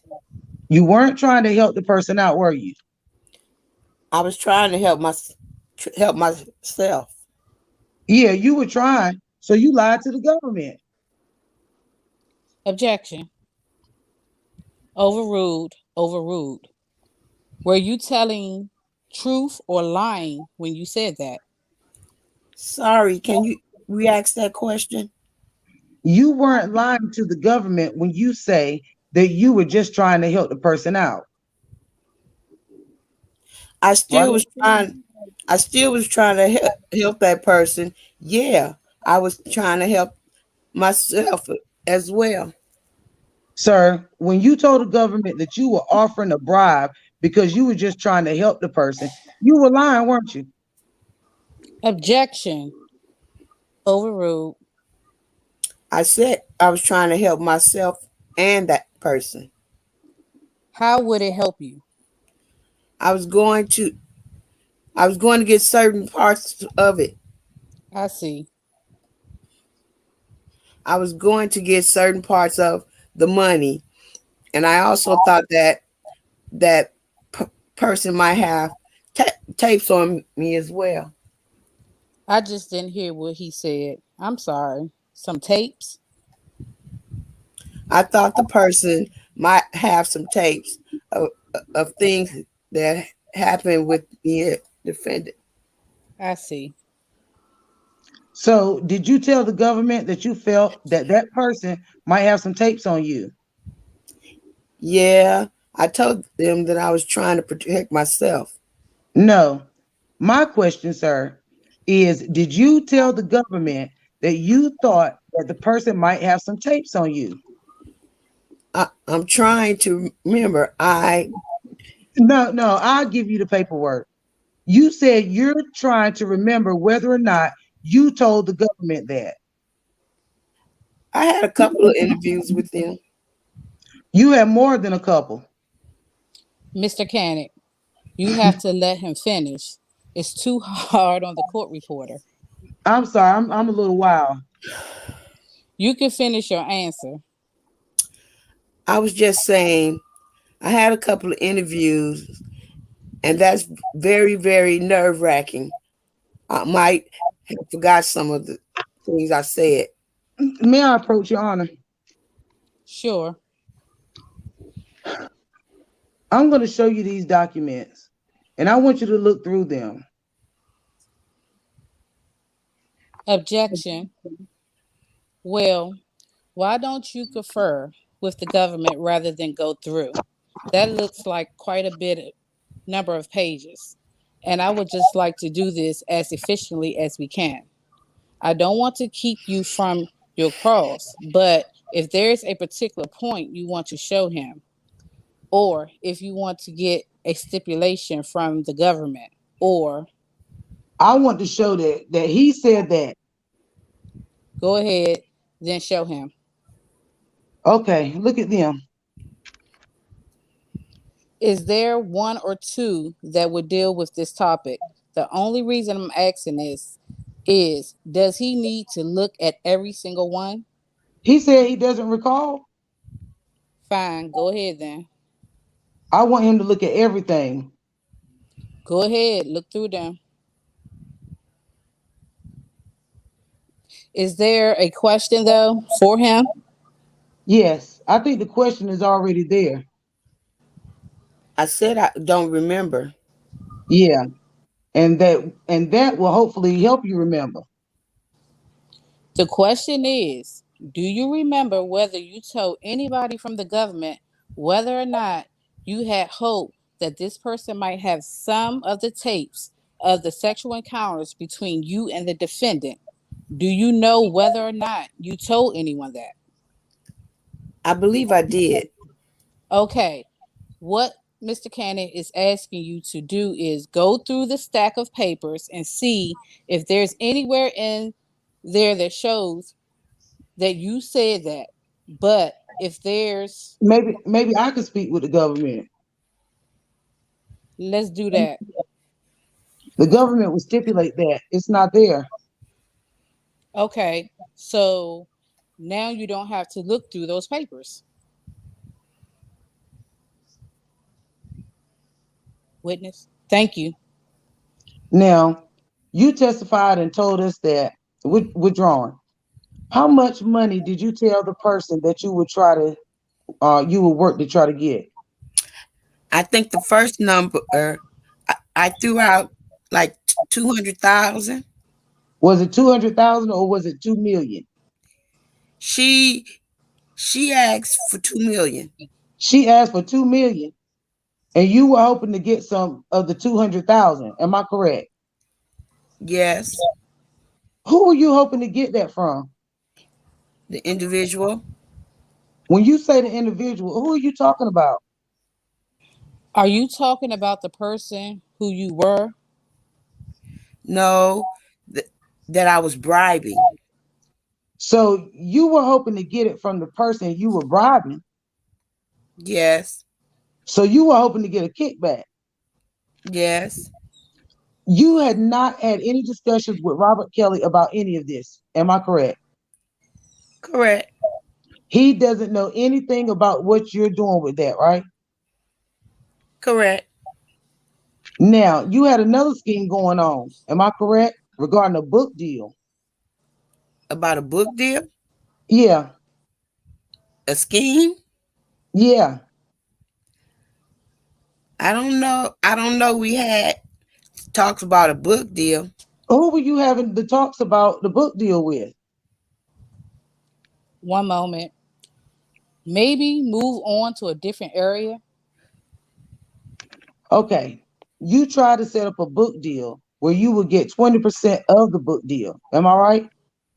Yes. Okay. And this was all after Robert was in jail. Am I correct? Yes. The bribery Yes. and the book deal? Yes. He had nothing to do with the book deal, as far as you know, right? Can I see counsel at the side with the court reporter? That was redacted. All right. Okay. You're withdrawing that last question. Yeah. Now, you testified and told us about your being arrested on a bribery here. Am I correct? Yes, sir. Now, when you were arrested on the charges, were you incarcerated after being arrested? No. You were not, you were never incarcerated. No. Never. Never went inside of jail? Oh, I did. Yeah. When you say incarcerated, I thought you meant sentencing. No. When you were incarcerated after your arrest, you were incarcerated for how long of a period? Maybe a couple hours. A couple of hours, and then you were released? Yes, sir. And did you start cooperating on the date of your arrest? Yes. And that cooperation pretty much got you bail, I don't know. but you got a bail. Yes, sir.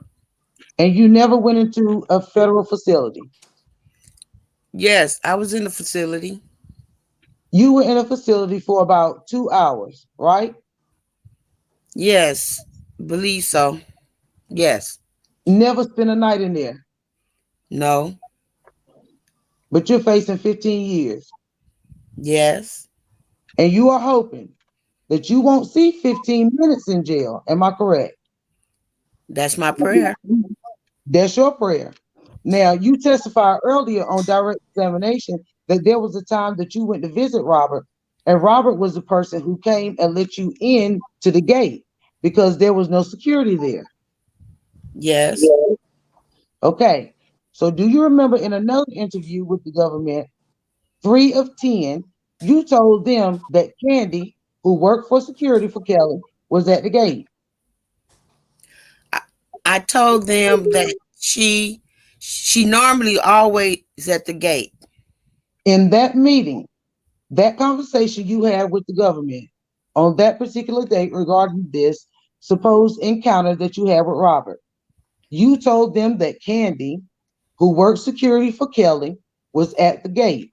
Normally, Candy would be the one to get in touch with Kelly and then open the gate.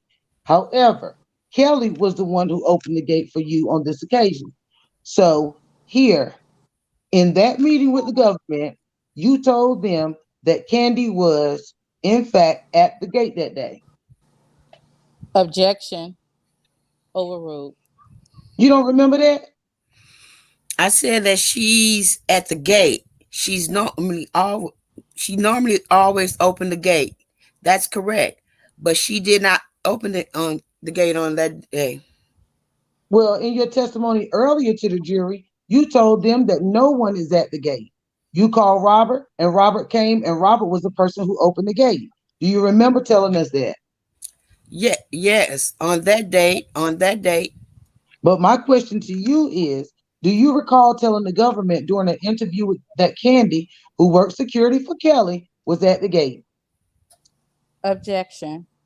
Overruled. Is that what you said? That she was at the gate and then she let you in? no, she was not at the gate. I'm going to show him. I'm going to show him. Can you just tell me what page? 3 of 10. Okay. 35. It's 35, exhibit number 9. Okay. Page 3. Page 3. Okay. I direct your attention to the highlighted portion. I will point it to you to speed it up. I said normally Candy would. It says normally Candy would. Just correct me if I'm reading this incorrectly, okay? Candy, who works security for Kelly, was at the gate. That must. I read that correctly, didn't I? When it said normally, it is when normally would get in touch with him. Yeah, but you say here that she was at the gate. Objection. She was not at the gate. Whatever the objection is, it's overruled. Now, you testified and told us that this encounter at the McDonald's where Robert inquired about a certain young lady, you said Robert gave you 2 pieces of paper. Do you remember telling us that? Yes. Mr. Canick, I'm sorry to interrupt. I don't know how much longer you have, but we have a break coming up whenever it's convenient time. Is it This will be convenient a time? convenient time. This will be a Convenient time. Convenient time. Okay. So, ladies and gentlemen, we are going to take our break. Please don't talk about the case. I will see you in a few minutes. All right. All right. Okay, everybody can sit down. You can take the witness out. Okay. Anything before we break? No, not for me. Okay, so we'll see you in a few minutes. All right. All rise. Everybody can sit down. So, are we ready for the witness? Yes. Let's get the witness. All right. And let's get the jury. And can we sit down until they come in? Ready for It the takes a few witness? minutes. Yes. Thank you. Let's get the witness. All right. And It's a playback. Yeah. Okay. All rise. You may be seated. All right, folks. We are ready to resume with the cross-examination by Mr. Canick. Go ahead. Yes, thank you, Your Honor. The The witness, witness. Go ahead. the witness is reminded he is still under oath. Yes, ma'am. Now, you testified and told us that normally Candy or some other security officer would be at the gate whenever you went to Robert's home. Like I said previously, I said no. Normally she would be at the gate. Well, the question is a little different this time. When you go into his home, there will be security at the gate. Yes. And the security, they would take your ID, would they not? No. They never took your ID? No. Never asked for your ID? No. Even the first time you went there? No.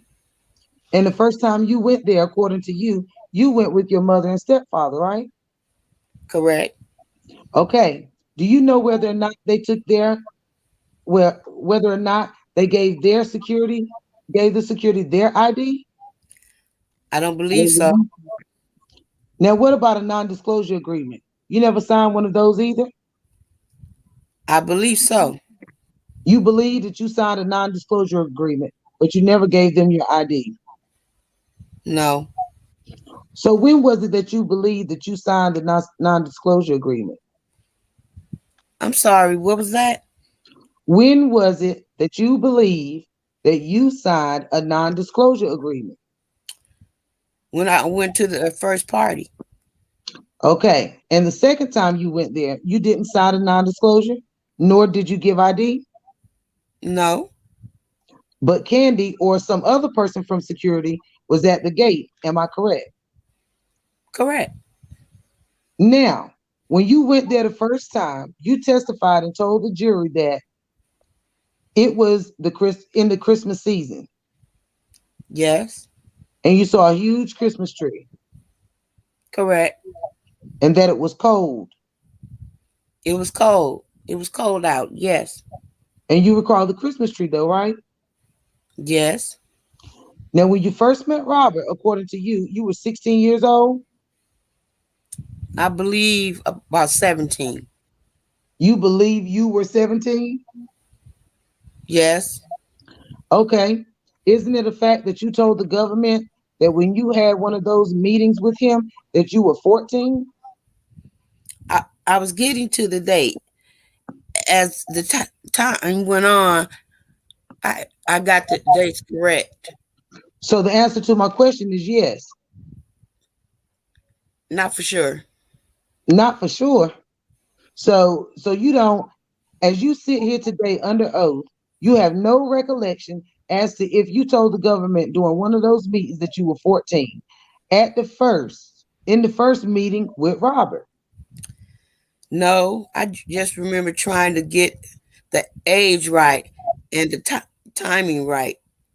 Do you have a recollection of telling them on one occasion that you were 16 and on another occasion that you were 14? It's possible. It's possible. Did you tell the government that at the meeting that if you were to make a false statement to them, that's a federal offense? Yes. Now, what was the young lady's name that you said that worked with you at the McDonald's? Okay, somebody's phone is buzzing.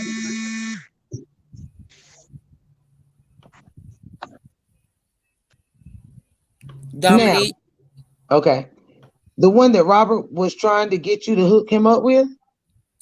Oh, what was that lady name from the first time I met? Yes, Valerie. Valerie. Do you recall telling the government that the lady's name was Violet? Probably. Probably. It doesn't matter to you what you told them, right? Objection. Sustain. Well, you will acknowledge that Valerie and Violet are two different names, right? Correct. As you sit here today, do you have an independent recollection as to what name you told them? On which occasion? That's a good question. I'm going to show you. Isn't it a fact that page 206?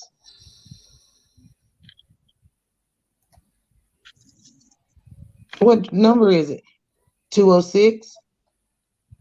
Isn't it a fact that you told the government during one of those meetings that he asked you if you could get Violet's number for him? That's what you told the government, right? That's correct. That's what I see on this paper. And you made the Valerie up when you came here today. Am I correct? Objection. He did what? He made it up. Is that the question? Is that the question is? Yes.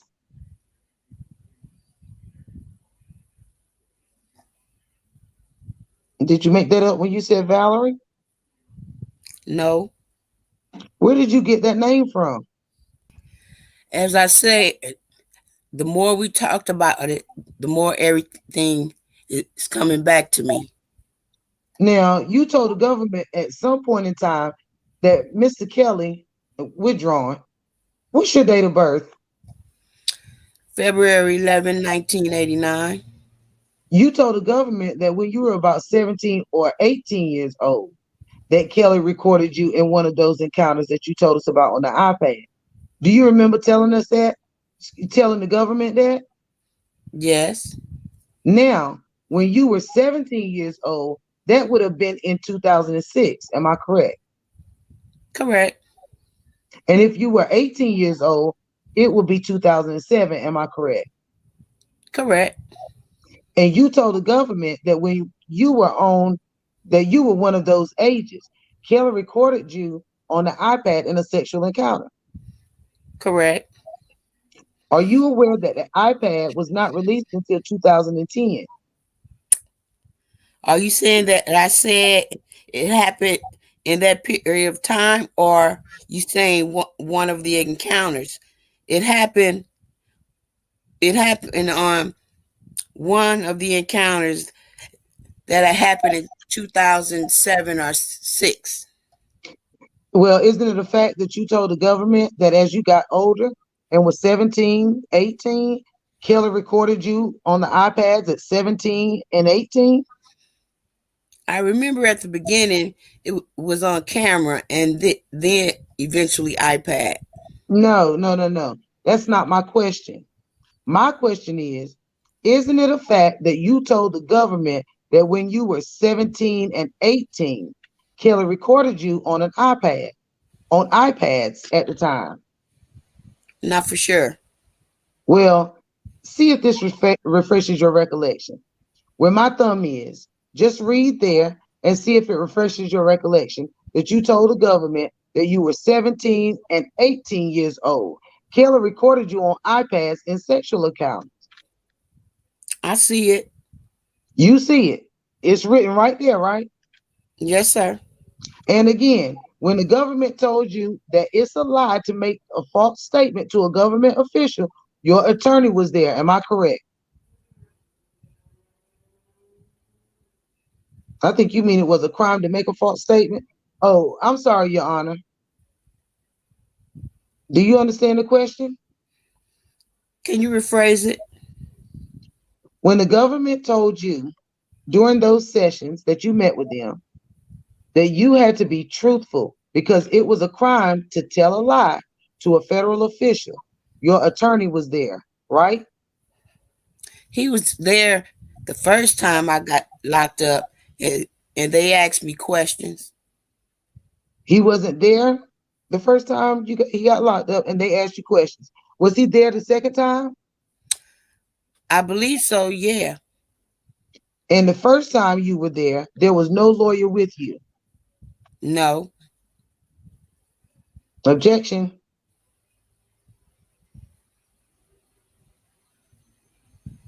Hello?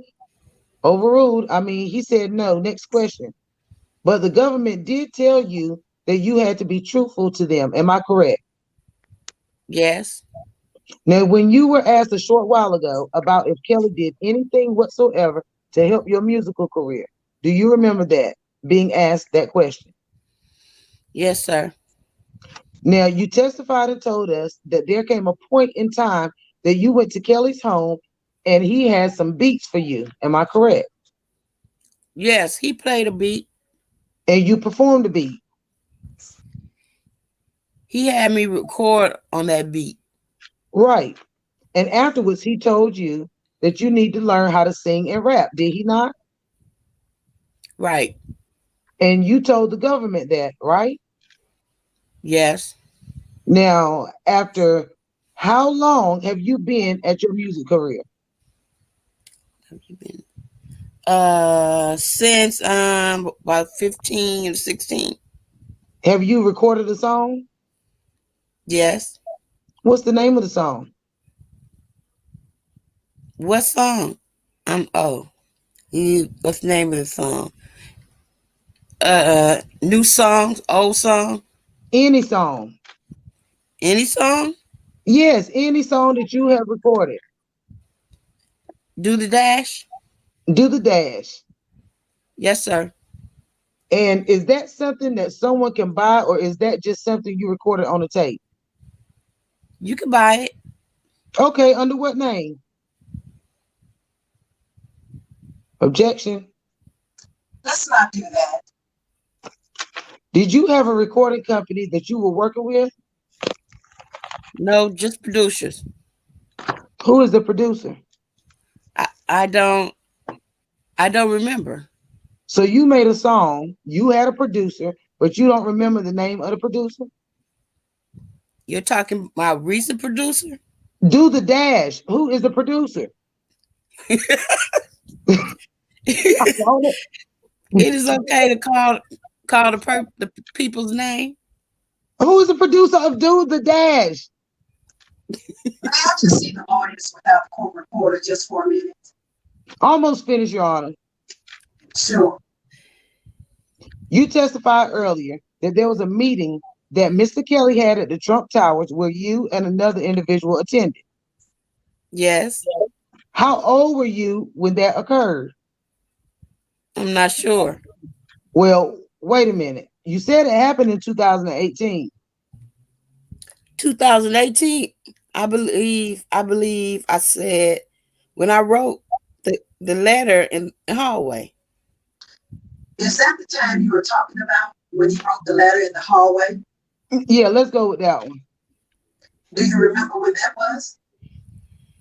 It has to be 2019 sometime at the beginning. 2019. You said you're 31 now, right?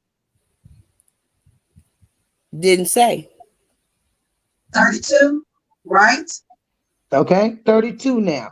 And how many years has passed since 2019? 2. 2. You would have been 30 years old, right? Yes, sir.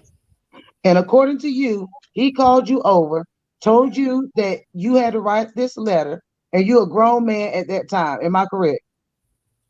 Yes, sir. 30 years old. Yes, sir. And according to you, you did it. Yes, sir.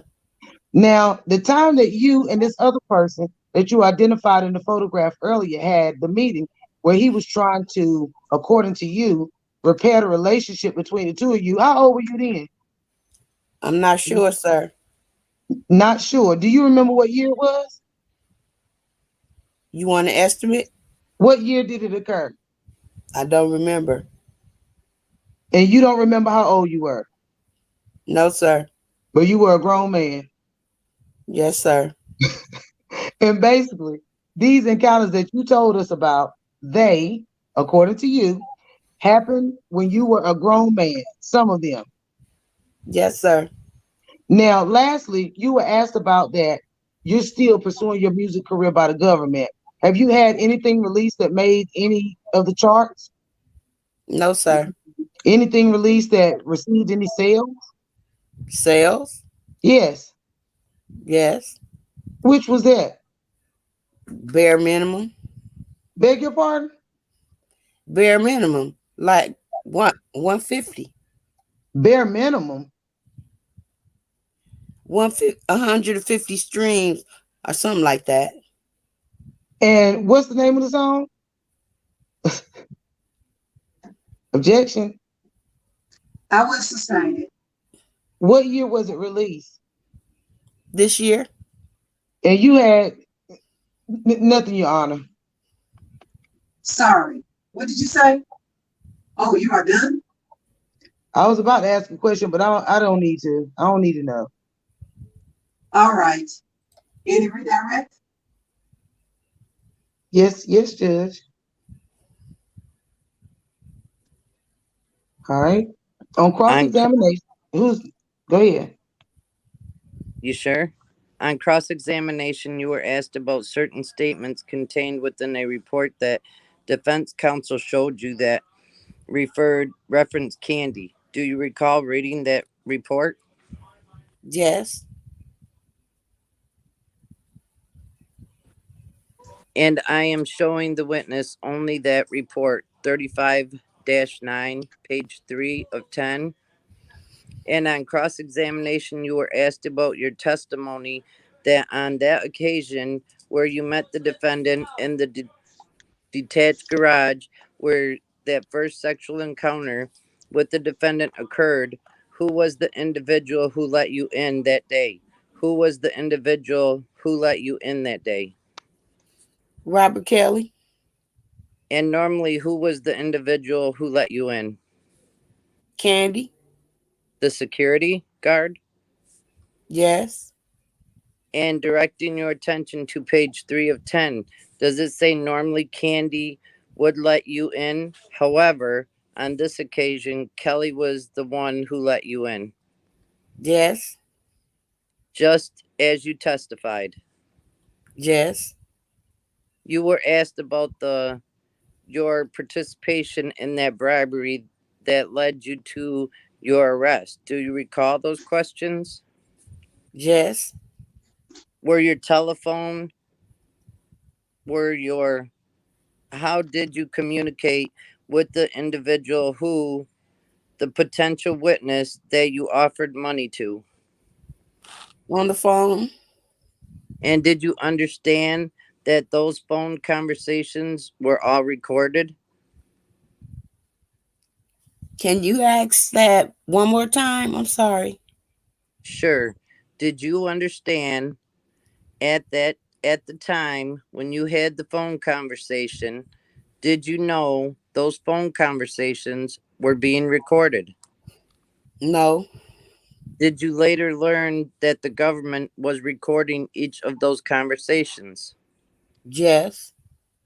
And that the individual that you offered money to was cooperating with the government when you offered money to her?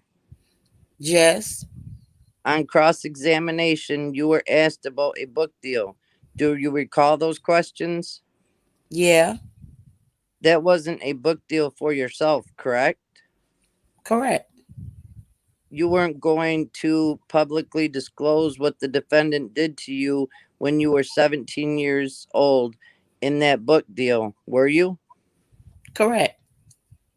You were asked on cross examination about the particular device that was used to record several encounters between you and the defendant. Do you recall those questions? Yes. And how long did you have you known the defendant? I believe 15, 16 years. And did he use different devices over those 15, 16 years to record sexual encounters with them? Yes. And what types of devices did he use? Camcorder, iPad.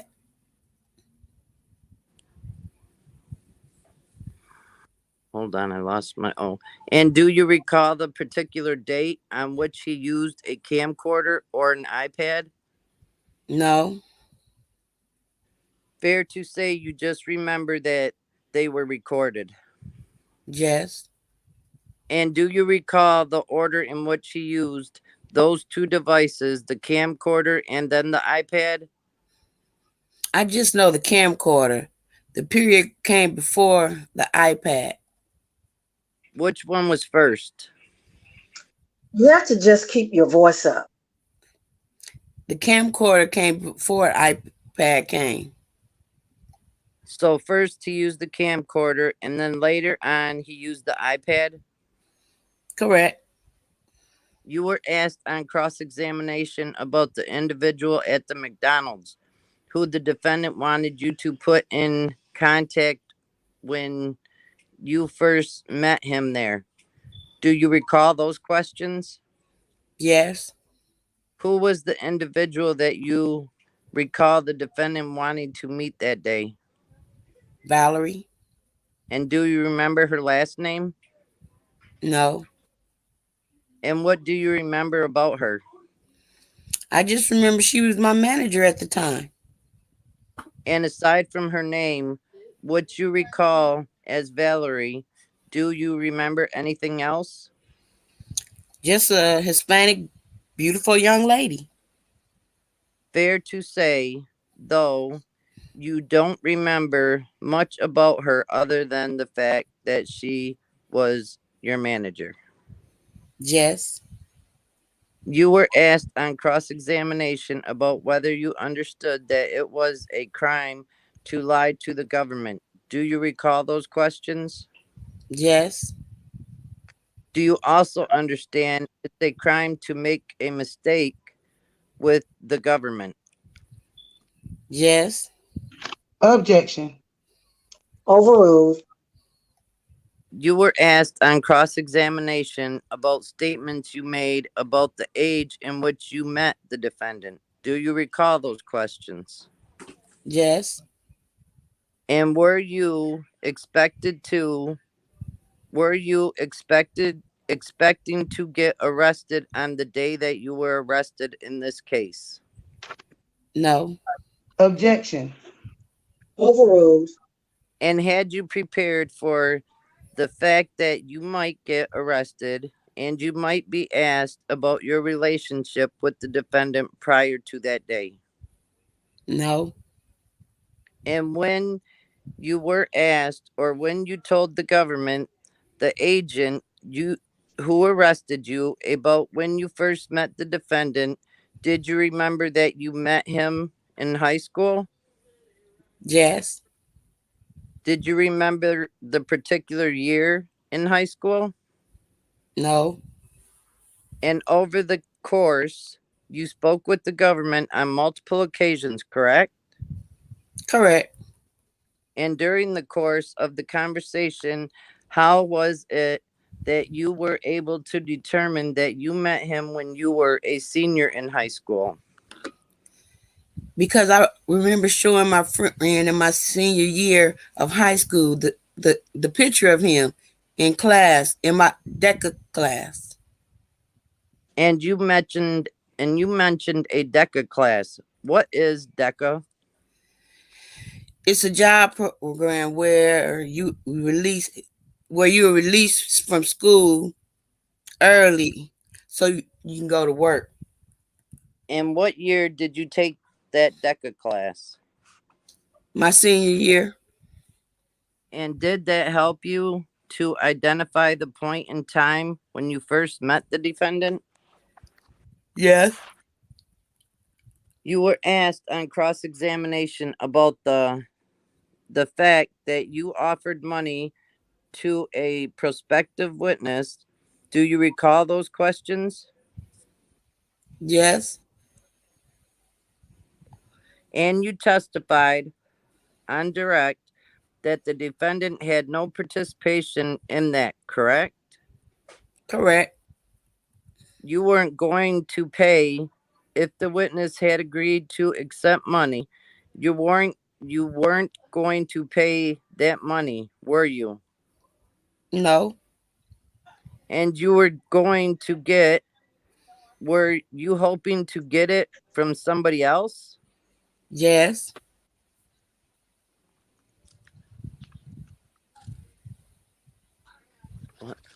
Prior to your arrest, in this case, who, if anyone, had told you about what happened between you and the defendant when you were 17 years old? No one. Had you told your wife? No. Had you told your friends? No. Is this easy for you to discuss here today? No. Why not? Just going to be looked at different. What do you mean by that? People might think I'm bisexual. And prior to your testimony today, have you talked with anybody aside from the people we just talked about your having a sexual relationship with another man? Yes. Who is that? My wife. But before you started cooperating, had you had that discussion? Oh, no. Okay, so prior to your arrest, had you had that discussion about having a sexual relationship with a man with anyone else? No. Nothing further. Any recross? Yes, briefly, Your Honor. The government just went over your statement that you made to them in one of your proffer sessions. Isn't it a fact that you told the agent and the prosecutors who were in that room that day, Candy, who worked security for Kelly, was at the gate? Like I said normally she did the gate. I'm going to ask you to read and stop at the first sentence. Read where it says Candy and stop at the end of the first sentence. Candy, who worked security for Kelly, was at the gate. Read it again and louder this time. Candy, who worked for Kelly, worked security for Kelly, was at the gate. Candy, who worked security for Kelly, was at the gate. That's what you told him, right? That's what's on this paper. Well, you were the one who was given the information, were you not? Objection. I said normally afterwards. Okay. Thank you, sir. Before you said normally, You said she was at the gate. If I'm correct, I said normally. What? Oh, before you said normally, you said she was at the gate. If I'm correct, I said normally. Your Honor, I'm going to offer this in the evidence. Well, I do not think you can just offer that. Why don't you get the relevant portion? Okay, We can talk about that in a little while. sure. Do you have any further questions for this witness? Yes, I do have a few more. Okay. And you were asked a short while ago about the devices that were used. You were the one who told the government that Kelly used iPads when you were 17 or 18. Am I correct? I don't remember the dates, but it was a camcorder used and an iPad. Isn't it a fact that you told the government that as you got older and was 17 or 18, Kelly recorded you on iPads? Isn't that what you told the government in one of the proffer sessions? Yes. Now, the government just asked you a short while ago if you were aware that the calls that you were making to the person you were trying to bribe, if you were aware that those calls were recorded. You were not aware of that. Am I correct? Correct. Because you would not dare to try to offer a bribe if you knew the calls were recorded. Am I correct? Correct. In fact, you were shocked when you heard that. Am I correct? Correct. But you knew that you were committing a crime when you were doing it. Am I correct? Correct. And you were committing that crime to try to benefit yourself. Am I correct? Correct. Your Honor, I think, look, the person who gave the government the name of the young lady who Kelly asked to hook him up with, you were that person. Am I correct? Yes. And you were the one who told the government that the person's name was Violet. Am I correct? Yes. If I can get an agreement with the government on something. Do we have to do this now? I want to finish with the witness, then figure out what we can get an agreement on.